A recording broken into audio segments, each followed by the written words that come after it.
Hi, everybody. My name is Celine Coggins. I'm the Executive Director of Grantmakers for Education. And I'm really excited about this session. It's entitled Equity and Sustainability, Budgeting to Build Schools Back Better. Last winter, we released a survey of all of the kind of members of Grantmakers for Education. And the issue that our members of 40 different sub areas in education that our members thought was most important to focus on in the next 1 to 3 years was resource equity, in ensuring that we distribute resources with a lens of racial and socioeconomic equity. And so this session really kind of gets at the heart of that, especially right now in this moment where districts are receiving lots of funds from federal stimulus funds. It's really important to think about, where is that money going now, and how are we thinking about it strategically to build toward a better future? And so we have a fantastic panel today. I feel so lucky. We've got Karen Hawley Miles from Education Resource Strategies. We've got Aleesia Johnson, who's the superintendent of the Indianapolis Public Schools. And we've got Malipatil from the Overdeck Family Foundation. And we're just going to have a conversation with the three of them. I will say they've put together a really great slide deck. It's an incredible resource. And so there's a lot on the slides. We'll share it out with you afterward. And so things that maybe we don't get to, you still can kind of take back with you and learn from. So with that, I'm going to turn things over to Karen to get us underway.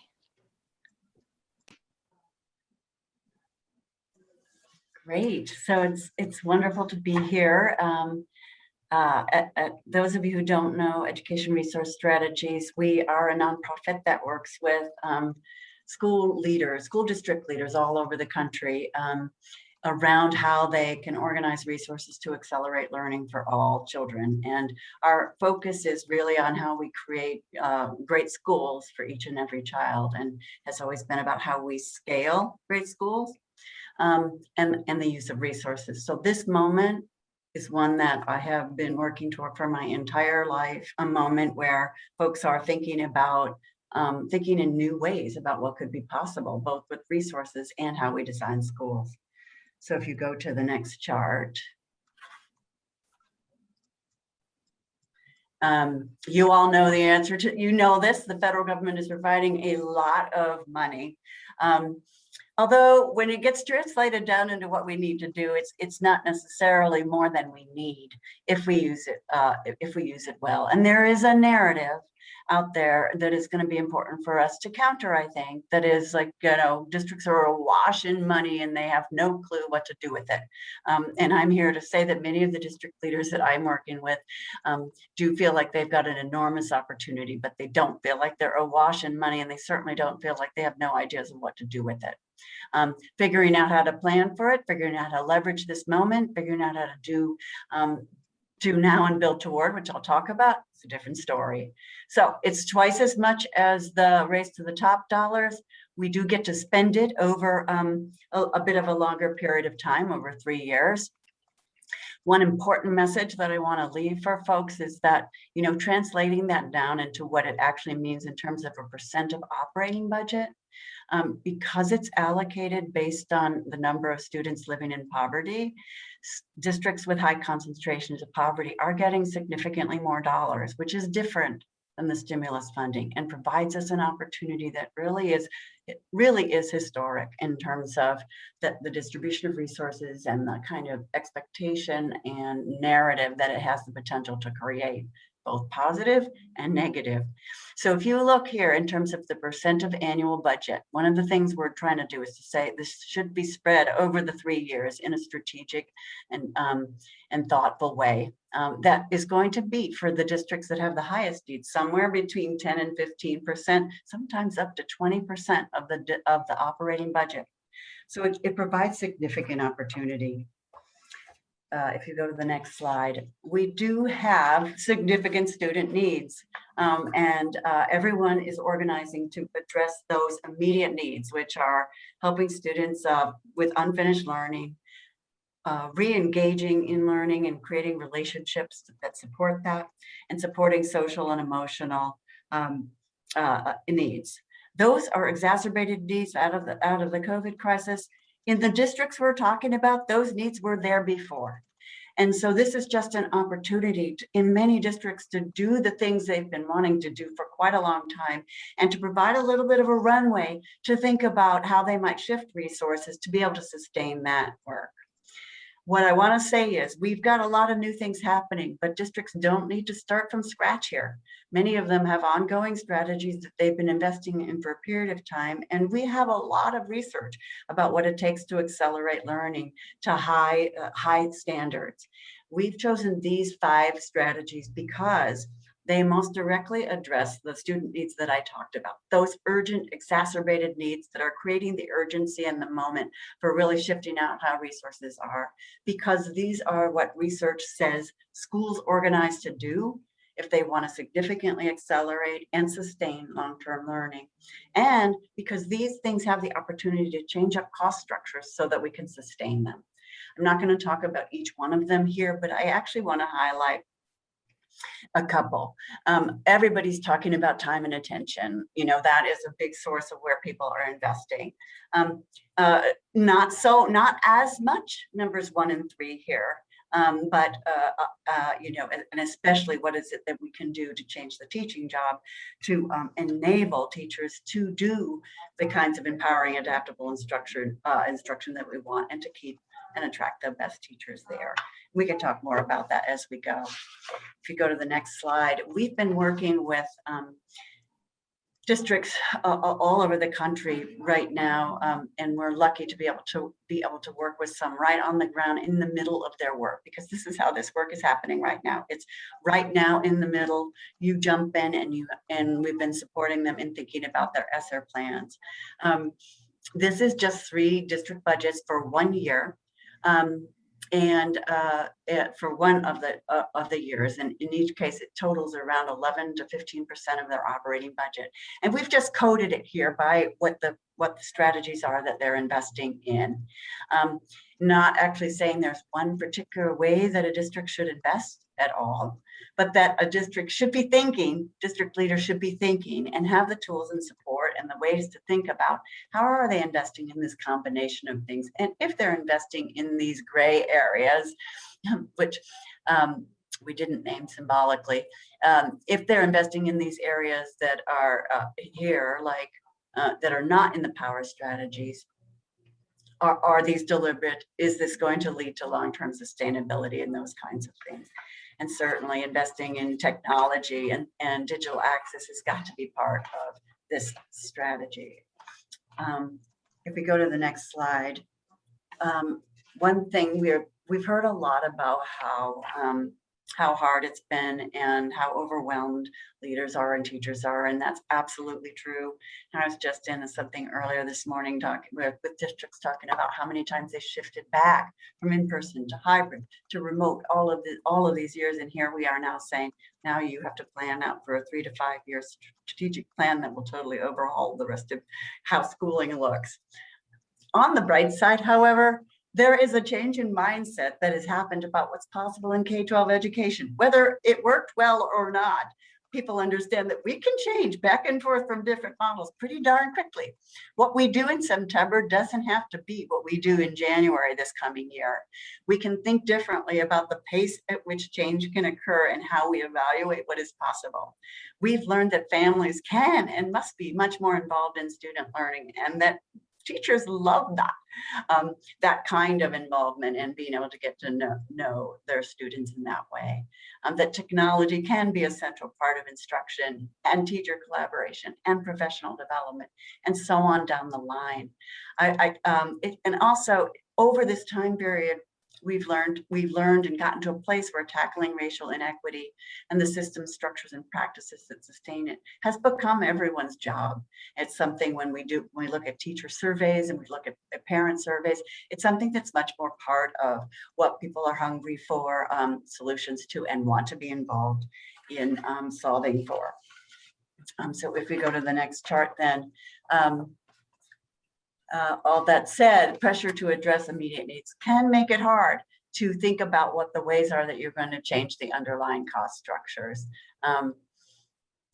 There is a strong pressure to spend money directly on staff positions in schools, things that you can be that automatically can connect to direct services to students.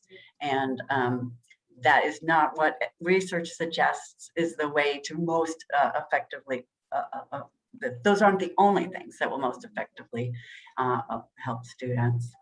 And so what we need to be doing is figuring out how to not just add on top of old structures, but to change those. If you go to the next slide, I want to introduce this rather complicated idea, but it's pretty profound. So here is a chart that's saying basically, people started in 1920 with their particular budget.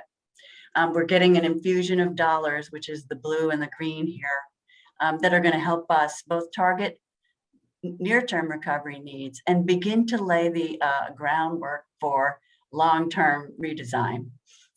There's nothing magic about the percentages here, just an illustration. But the point is that there needs to happen over time investments to change the cost structure and shifting of resources so that we can get back down to a level that's more like where we started, and we don't end up having to peel back all of the things we did that were to address the most urgent needs that we have in our school district, that we can sustain them because so many of these things need to be part of our ongoing way that we work in schools. If you go to the next slide. The way we are seeing districts think about this is to begin with what they're building toward. What is the vision that they're building toward in terms of the student experience they want to create, the way that based on how learning needs to happen, what research says, and then what does that mean in terms of resources? So, and many districts are already starting with that vision, but this has provided an opportunity to look back at that vision and say, what do we really want to be able to say in 4 years, 7 years, in terms of time and attention, starting with the build toward? We really want more learning time. We need extended school days and so on down the line. What are the things we need to do now to respond to the immediate needs, things we can realistically do between now and September, but that also have in mind what we might be building towards, so that we don't do things now that make it impossible for us to build toward these things, but instead we do it explicitly to start testing out new ways of doing things, prove that they work, and so on and so forth. We've created a similar chart for the teaching job and for the other areas that we're happy to share with you. And we know that districts have found that pretty powerful. If you go to the next slide, this is one of 2 charts that shares an example plan for recovery and redesign that is in one of the districts that we work with. And I'm showing it to you not to tell you that this is how much it costs to do standards aligned curriculum and assessment, which is in the first bucket, but this is how much they needed to invest to adopt their strategy based on where they were coming into this work from. And you will see, if you were to study this list, that there is a combination of immediate short-term things and things that actually help build capacity for the long term. So you see that there is creating more time in the school week for shared content collaboration, more time for shared student collaboration, more time for leadership roles to provide frequent observation and coaching. These things are part of the build toward, but they're also critical to now, right? Because if we're not supporting teachers now to figure out how to best respond to the student unfinished learning needs, and to figure out how to customize their learning for re-engagement, and to figure out how to prioritize that content, then we're gonna then we won't be able to deliver what we're trying to do. So I do want to say this particular strategy added up to 12% of the long-term budget. One thing we're thinking about with districts is, what should it be over a period of time? How much do you spend in the first, second, and third years? We can talk more about that. But for sure, we need to be planning for uncertainty. And I will just close with one last piece that we can also talk about if you go to the next slide, the next one. So we've created 7 principles for investing in investing the dollars. And the first is around defining that vision and strategy. And I'll point to a couple of things here. One is actually taking the time to understand and quantify student needs. I'm talking about in vague generalities, but they differ across schools and they differ across grade levels, they differ across subjects. And one of the things that, you know, in sometimes very major ways, there could be schools in which there are schools in one of the districts where we're going to where 50% of the ninth grade students are off track. Very different level of resources needed, very different strategy there where you're coming in differently. And then I will also say that we're finding huge needs in early elementary and in early high school, and that thinking about the specific strategies that map to those is really important. I will say that we need to be doing this with in mind our strategies, our scheduling and staffing models. Not enough just to say at the high level, this is what we're investing on. We need to go down to the level and say, so what does that mean for school schedules? What does that mean for staffing? What does that mean in terms of all the combination of things? And that is the joint effort between districts and their principals. I've built out more about what I mean by each one of these things in terms of designing for equity. And if you go to the next slide, in terms of planning for sustainability, and then in terms of creating system conditions. I won't go in detail through that. Maybe we'll have a chance to come back and talk about some of those as we go. But I just wanted you to know that those are here, and that those are and that there's more written about each one of those things. And so with that, Turn it over to Aleesia. I will turn it to Aleesia. Awesome. Yes. So Karen gave us a lot to be thinking about, Aleesia, and I'm sure you're already all over this. So so tell us what's happening in Indy. Sure. Well, thanks for the invitation to join the conversation. I'm really excited about it. And Karen set it up quite nicely. We've worked with ERS over the past several years, and they've been an excellent partner of ours. And so the power strategies are really something that, not even kidding you, earlier this morning, I was sort of grounding myself in and taking notes like, oh, we've done that, we've not done that, we've done that, we've not done that. And so I think that's been a tool that's been helpful to us, along with other, organizations, support organizations who have created sort of guidance and framework tools for districts to be leveraging in this moment to just help organize our thinking. Because to Karen's point, it is all hitting sort of at the same time. So at the time that we are still trying to get to the end of the school year, we're not there yet. And so there are still very real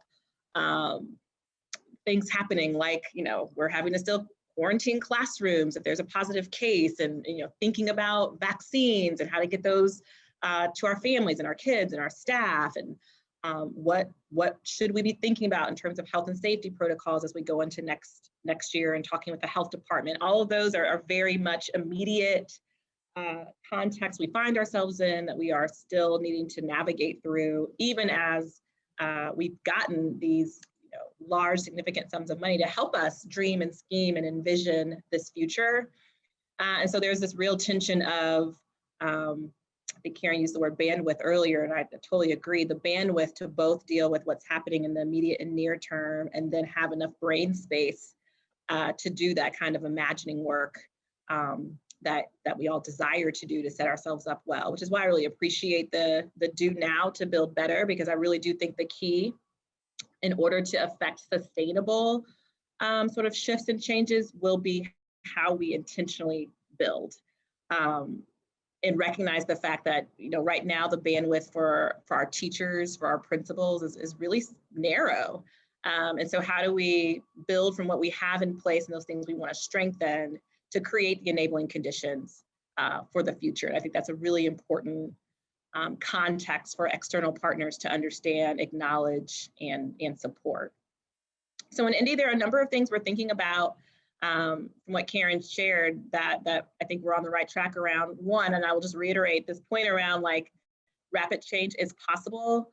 I don't think it can be understated, the power of having, while it has been incredibly hard to navigate this year, the power of knowing what is possible. So in Indianapolis, we were not one-to-one when COVID hit last March. So between March and essentially July, we stood up an operation to procure devices for everyone in our district, to get hotspots for everyone, so that day one of school, we were ready to go in a total one-to-one fashion with our students. Like, Usually it took districts a couple of years to go through a process like that. We did it in months, you know, it was not without flaws, obviously, but we did it, we stood it up and we worked through those challenges. And so there are all these sort of multiple proof points of what is possible that I think we can keep at the forefront to continue to push ourselves to grow and develop.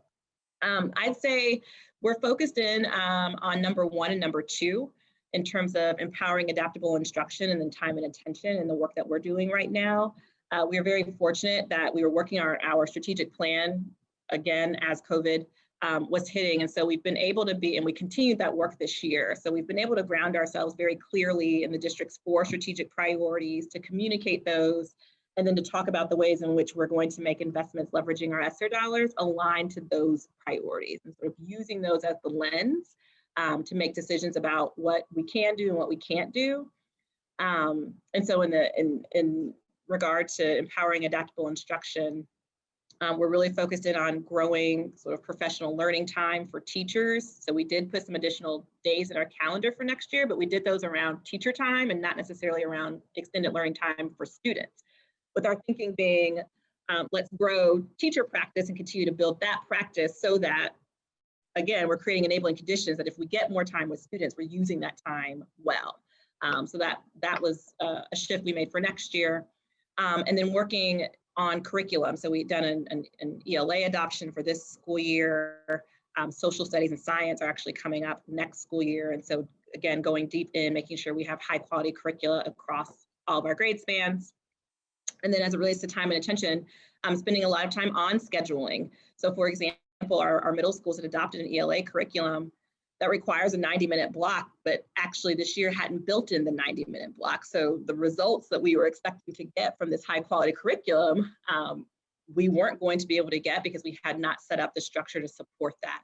And so this point around going deeper with our schools to talk about what does it mean to have the resource in place and then to execute on it, again, is a really important conversation to be sure is happening between central office teams and principals. So again, everything is sort of working together coherently to support student success. I think those are the big things that we're focused on right now. I had another point and I just lost it in my head. But I think, again, it's this tension of bandwidth of sort of what we can do now and build from as we think about what the future holds, and then just being really clear on how we are aligning our investment decisions. That was my point. I think there are some districts who are also experiencing, we're one of them, where even though we're getting this huge infusion of dollars right now, we actually find ourselves, we're facing a structural budget deficit. So at the same time, we've gotten all of these funds into our system, we also have had to eliminate $18 million from our general budget. Obviously, there's some complexity in trying to, one, communicate that to our community and explain why that exists, and then 2, being really vigilant about the way we spend these dollars, not exacerbating budget deficit issues 3 years from now. So I also just want to name, I know IPS is not unique in having to navigate that dynamic right now. All right. Well, this is great. So we've heard the financial side, we've heard the district side, and now Anu, I'd love for you to kind of take the lead on talking a little bit about what Philanthropy is thinking, what folks in the audience should be thinking about, and then we're going to turn to questions. Awesome. Thanks so much for the opportunity, Celine. So I thought I would just start by sharing a few key takeaways for Philanthropy, and then I'll dig into a little bit more of the content on the slides. So a couple key takeaways that I'll just amplify from Karen and Aleesia, whose comments really beautifully built off of each other. Philanthropy can play sort of 3 key roles. One, really supporting systems to make good and better decisions over time. As you heard Aleesia and Karen talk about, there will be hundreds of decisions in the years ahead, and those decisions won't be happening just now. There's opportunities to make good decisions now and continue to learn and make better decisions over time. So what role can Philanthropy play there? We'll talk more about what some tactical options. 2, systems and nonprofits will be spending a lot of money to operate day to day. And while it may not be as obvious, it'll be just as important to spend money on learning and R&D. This includes things like building infrastructure for learning and improving, and building an evidence base for new pilot programs in districts. So we'll talk more about that. And then thirdly, nonprofits will be under immense pressure to meet the growing demand for learning recovery and acceleration. And philanthropy can play a key role in supporting nonprofit scale and ensuring that nonprofits scale with impact and sustainability at the forefront. Some of the budget challenges and deficit challenges and sustainability challenges that Aleesia spoke about at the system level will also be true for nonprofits 3 years from now when stimulus dollars dry up. So if we, Jesse, if you go back a few slides to the Venn diagram, what I might just start with is that, like, from my perspective and from the seat of a philanthropy perch, we believe that both systems and nonprofits work best when they work together. Together, they strengthen each other. And ultimately, in moments like these, systems will be procuring products and services, oftentimes to address many of the needs in their local districts. And some of those products and services will happen to be nonprofits. And so I'm really interested in talking to you all about both sides of this coin. So given the assumption that both sides of this sort of Venn diagram are critical to ensuring effective outcomes for kids, let's start with philanthropy's role at the system level. So Karen and Aleesia, next slide, Jesse. Karen and Aleesia spoke about the importance of instructional and operational vision. And philanthropy can work with state chiefs and district leaders to really help, and even school leaders, to really help them build coherent plans. And I'll just underscore the importance of the coherence here in effective and strategic allocation of both financial and personnel resources. So funders can support everything on capacity building, from short and long-term planning to sharing and providing learning and design tools, to supporting on decision-making and budgeting. And one recent thing that's come up is supporting on legal and procurement services, which we know can be super bureaucratic and complicated in systems. And so that's another place where capacity building could be really helpful. On the next slide, Jesse, the content that I've framed up here is that funders can also play a role in providing evidence-based mapping of solutions. So Karen spoke a little bit about understanding what options are available that could be really effective at meeting student needs. And funders can play a role in helping to ensure that some of those solutions are available for districts to choose from. Now, of course, we know that strategies are going to be important both in and out of school. If there are evidence-based solutions available that we think or that the evidence shows could be a good fit for a local context, funders can play the role of helping to surface those and help districts procure them.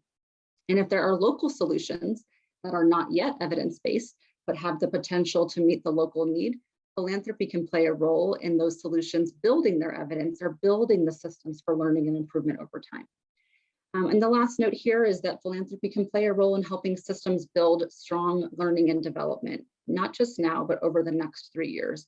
That can happen through networks and cohorts for learning, whether that's CAOs getting together and talking about what they're trying and what's working and what's not working. It could happen within CCSSO or Council of Great Schools. There's a long list there of lots of cohorts and groups that are well set up for this. And secondly, really working with systems to help build and design the internal infrastructure. So as they're piloting new strategies, as they're trying new things out, there's sort of a plan in place to help think about what is working and what's not working, and opportunity to reflect on that. So let's switch gears just for a second and then sort of look at the other side of the Venn diagram and take a little look at kind of the role that philanthropy can play in strengthening the nonprofit sector. So mainly my suggestions today are really focused on the way that philanthropy can support nonprofit EDs and leadership teams, and to really sit on the same side of the table as those leaders and those organizations to help them figure out impact and scale and sustainability. As Aleesia and Karen spoke about, this moment in time is going to be a really there will be lots of resources available, and using them strategically will be really critical. So on the impact side, next slide. One role that philanthropy can play, next slide, I think the next one will have the right content, is that we can help nonprofit leaders understand what aspects of their program are most critical to delivering impactful solutions to their primary audiences. And that can look like helping leaders focus on the most impactful aspects of their program, and to really encourage organizations and nonprofits to reduce unnecessary costs and staff resources, or to reallocate them in the places where they can have the greatest impact. Subtraction can be just as important as addition here. And so really encouraging nonprofits and leaders to focus in the most impactful places. And if nonprofits aren't sure about which parts of their program are most impactful based on the changing needs and dynamics, philanthropy can really help nonprofits set up learning and development systems or R&D systems to help them figure out and tweak and test and change based on the conditions. Next slide. The second way that philanthropy can support the nonprofit sector is really around this concept of scale and sustainability. We know that nonprofits are quickly going to get stretched beyond their existing capabilities, given the scope of the challenges and the need ahead of us. So a couple things that philanthropy can do or funders can do is help leaders stay tight on mission and on their core strategies. We all know that mission creep is real, and leaders will feel the pressure to expand outside of their core capabilities. And it's our responsibility to help think about a nonprofit sort of long-term or sustainable plan. And oftentimes that is helping the nonprofits think about where they can be most impactful and help them stay core and tight on that. Another catalytic role that philanthropy can play is to help leaders understand the cost required to run their program effectively for their target population. Understanding the cost per person or cost per school or cost per district can really help nonprofits start to plan for the future and understand what type of revenue they'll need to be able to raise in the long term to be sustainable beyond the stimulus. And along those same lines, funders can really start to work with leaders to think about who the payer will be in this short-term period, this next 3 years, but also how that might change over the post-stimulus term, because it will look different, and it's important to start thinking about that now as nonprofits are starting to change and shift their models and programs.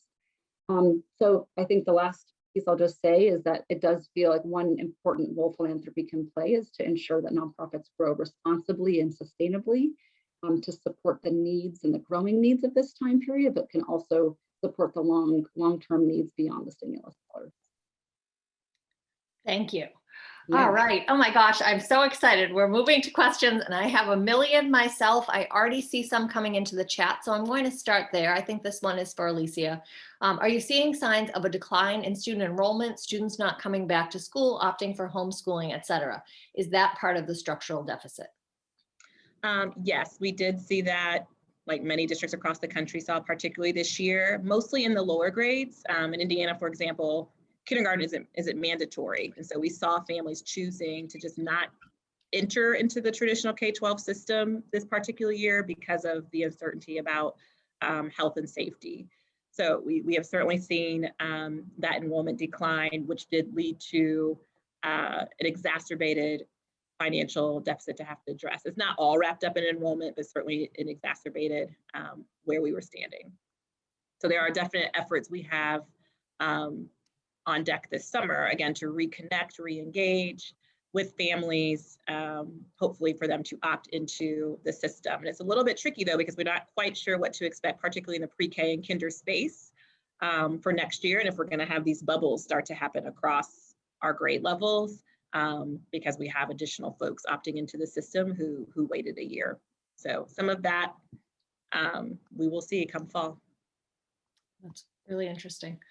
All right, I'm gonna pull Karen back into the conversation. So Karen, I was fascinated when you put up this slide. And I want to talk a little bit about the 5 power strategies, but you have a couple here where almost half of dollars are going to things outside of power slides. Is this a supposition? Is this real time? Like, where are we?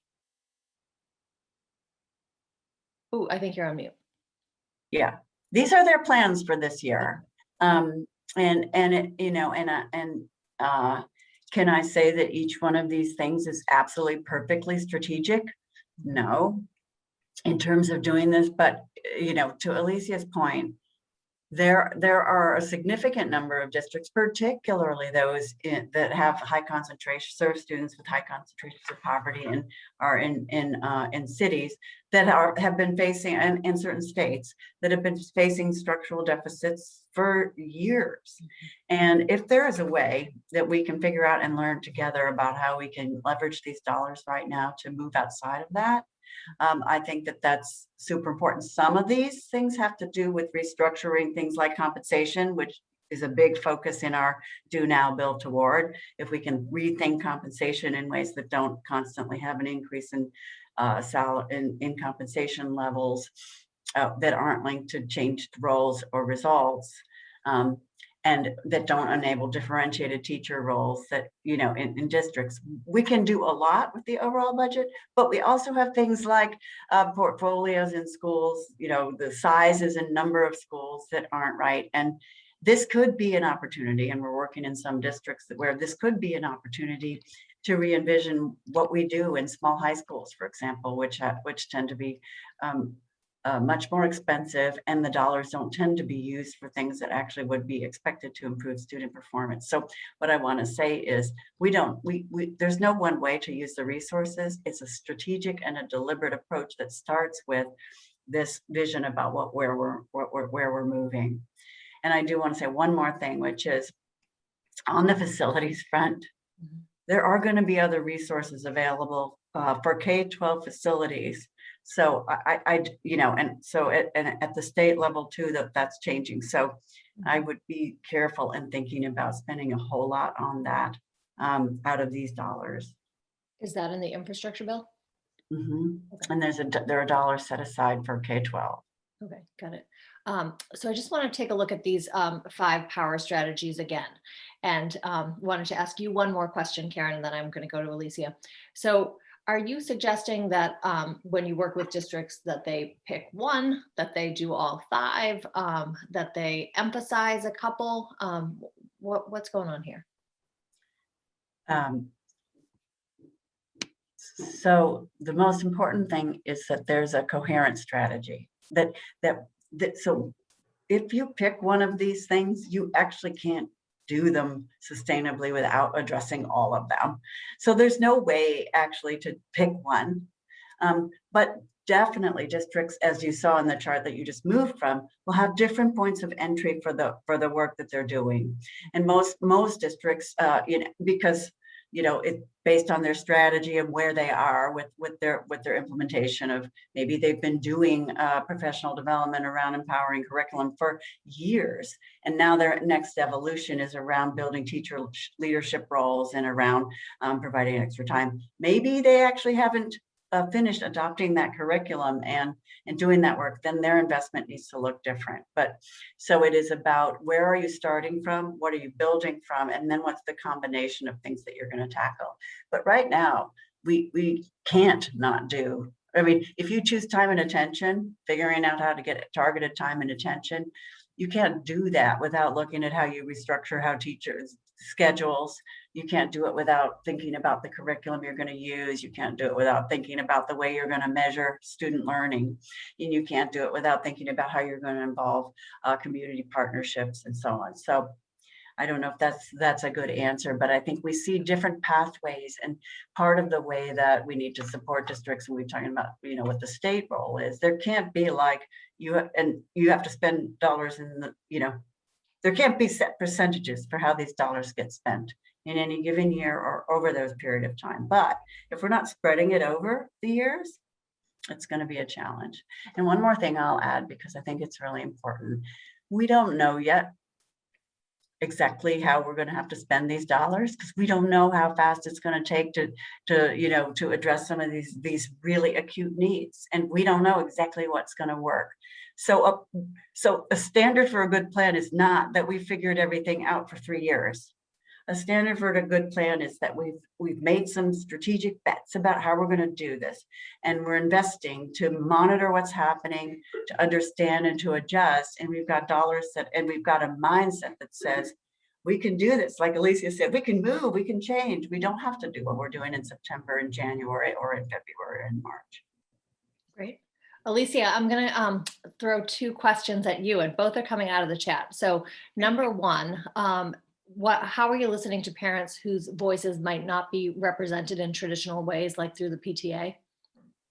Yeah, so there are a couple of different ways we're doing that. And I think there's still levers we probably haven't pushed on that we can.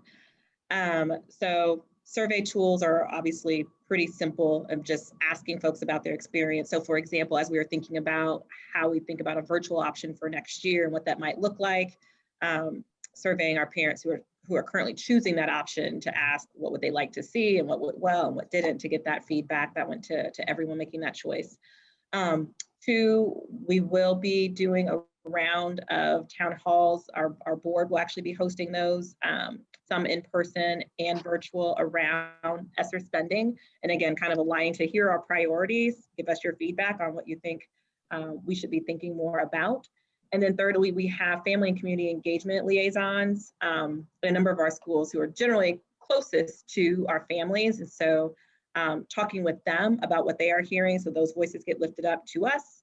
And then finally, our CAO is doing a parent focus group, again, just kind of reflecting on this year to solicit feedback and ideas as we face forward. So we're trying to push on a number of different levers to make sure we have diversity of voice that we're hearing from.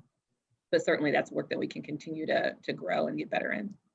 Great. All right, I'm going to throw one more at you and then I'm going to move on to a new.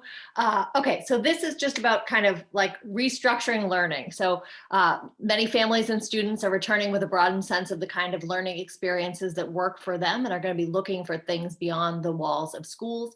How might you be, or how might we be thinking differently and intentionally about strategic partnerships with out-of-school and community-based partners? How are you thinking about just the whole conception of learning being fundamentally flipped on its head?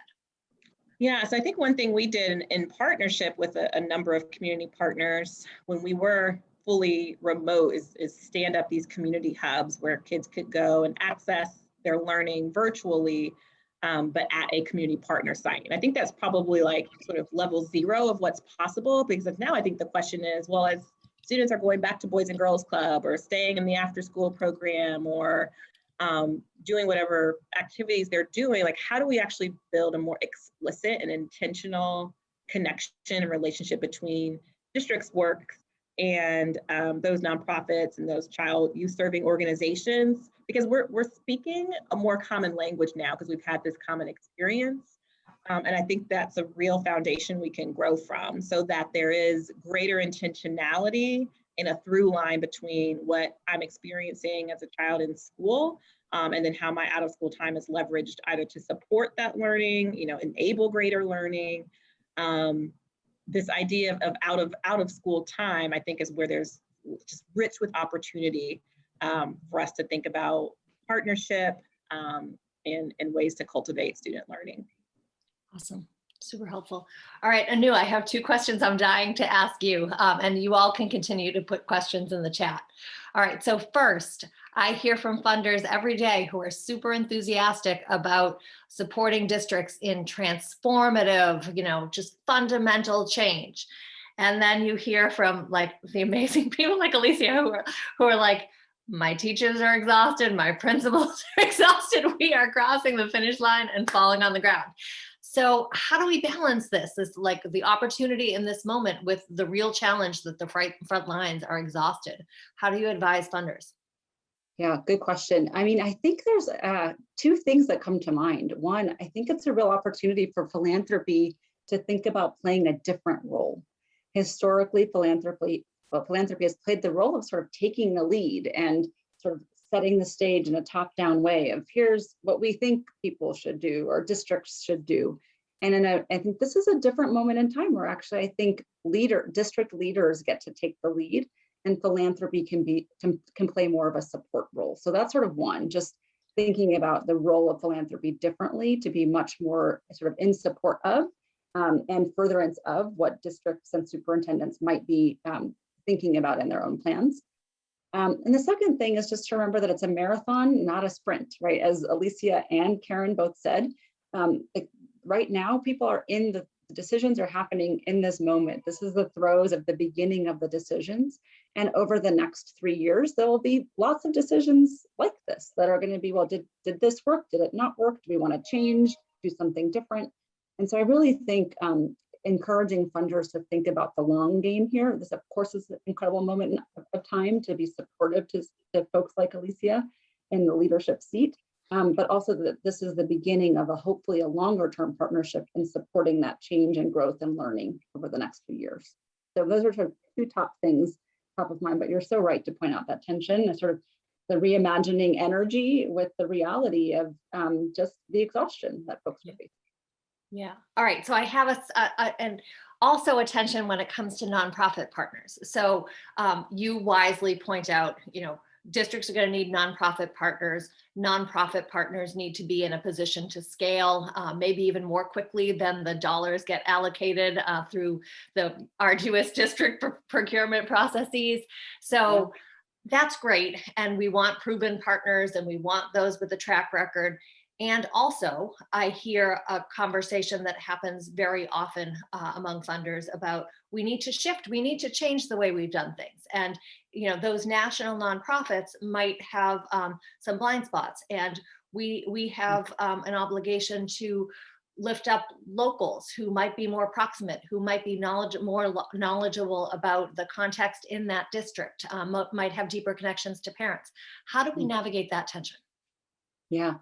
I really think about it as it's not an either or decision, right? I think if there are, depending on the acuteness of the need, the expansiveness of the need, really like not looking for one size fits all solutions, right? If there are evidence-based models and programs that can work to meet a local need, why not?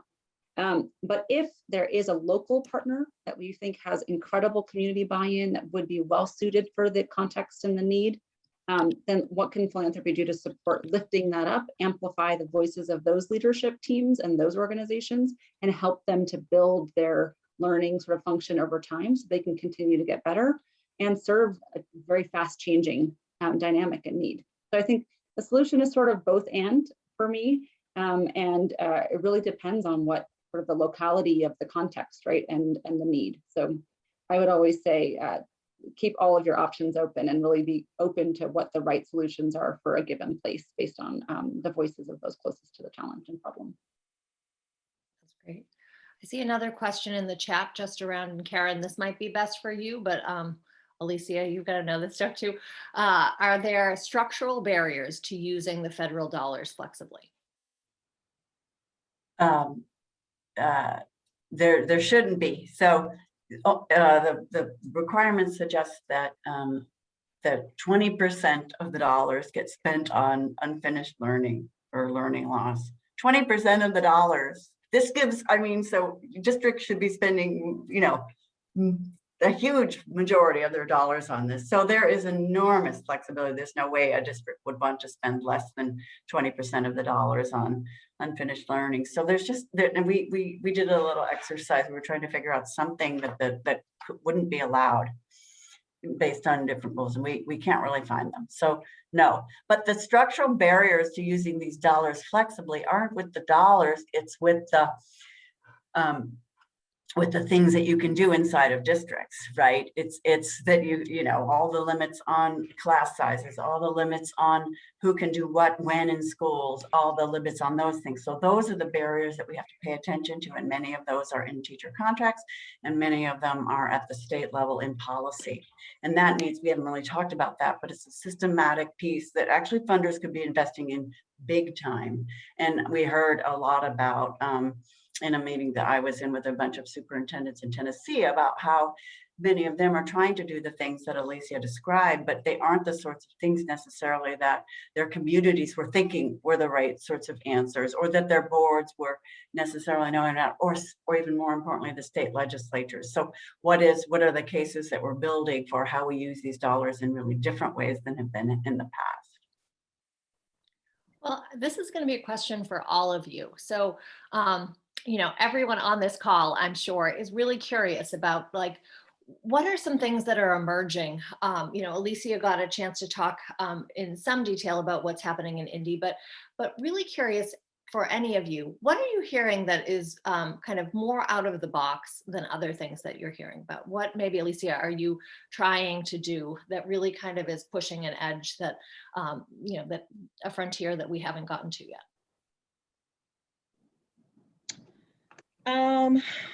Gosh, pushing an edge.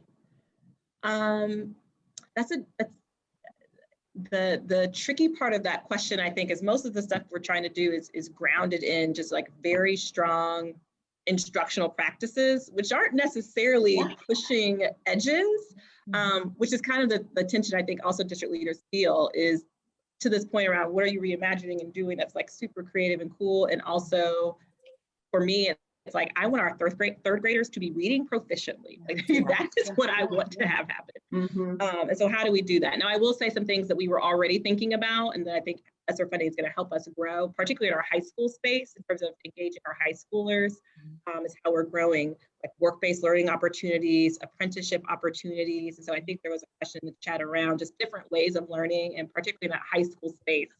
That's the place where I think we're pushing a little bit more on the edge is more non-traditional ways in which kids can engage in their learning that isn't just sitting in the classroom, you know, kind of going through their courses year over year. That can count toward graduation too. Absolutely. Yeah. And Indiana as a state, to Karen's point around kind of the state infrastructure has created a graduation pathways structure where those things do count toward students graduating. So that's not a barrier for us to be able to really push in on that area. And so that's the place, our post-secondary readiness work is really a place that we've been pushing on recently here in the last couple of years. Karen or Anu, anything to contribute there? I would highlight two things in addition to what Aleesia said, because I do think this business of what counts as learning and how much more can we count is really important. How much of the outside learning can happen, can be counted towards learning. Can we take music lessons and have those, you know, curated and supported by school districts and then have that count as learning? Can we do some of the hub kind of things that Aleesia was talking about, you know, in terms of extra time, and can that count toward extra time? That's a really big one. But the other thing that I think that districts can stand up now is pushing the edges around how we use student and teacher time. There is no reason we can't go back to school in the fall with significantly longer blocks of time for teachers to plan and work together, both during the week and then at intervals. And there's no reason that we can't organize all sorts of very neat things to happen for students during that time and in different ways.